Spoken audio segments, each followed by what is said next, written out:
This is The Baseline, discussing the hot button topics of the NBA.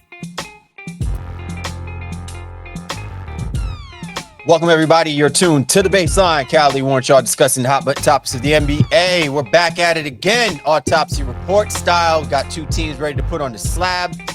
Probably apropos the way that we decide to go on these two teams. One of them, you always have to do what's called a heat check. Now we have to really do what's called a heart check for both of these teams. And Shaw knows what I'm talking about. That's why he's smirking right about now. Ain't because he's happily ready to start scalping the two teams we're about to dig into in our autopsy report. But it does bring him a sense of joy in his line of work when we get to this point of the season. Well, these are two cold cases, brother, and two teams that did not expect to be here this soon. One of them I'm not the biggest fan of in general. And so, yeah, I'm a little excited to get into this autopsy and dig in here and figure out how we can bring these teams back to life for the 25-26 season. You want to borrow my scalpel?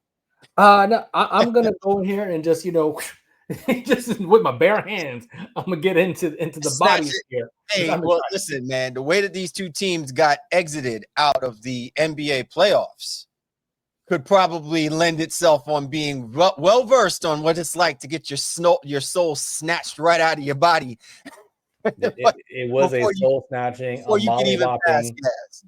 It was, yeah, these two teams did not have a good showing, essentially getting swept out of the first round of the playoffs. And yes, they had uphill battles against them, but they just did not look like good basketball teams that deserve to be here in the playoffs. Well, and I think that's going to be part of our conversation is when you look at the roster as it's constructed, when you look at the way that the teams made decisions down the stretch, and you want to take it all the way at least to trade deadline time frame leading up to what's happened, there's going to be some good and there's going to be some bad. So, we're really excited about talking about these two teams because I think, Shaw, it kind of opens up that conversation that we're going to have about what kind of offseason are they really going to need to have if we're legitimately talking about sustainable success for both of these organizations. And the dynamics of how those teams are constructed certainly is going to lend itself to us having those conversations. So can't wait to get into that. And obviously we haven't mentioned the teams because we're going to wait till the end to tell you, right? Before we got to hit the brakes when we do our break and, kind of give it to people and be like, all right, bills to pay. Now you'll find out who we talking about.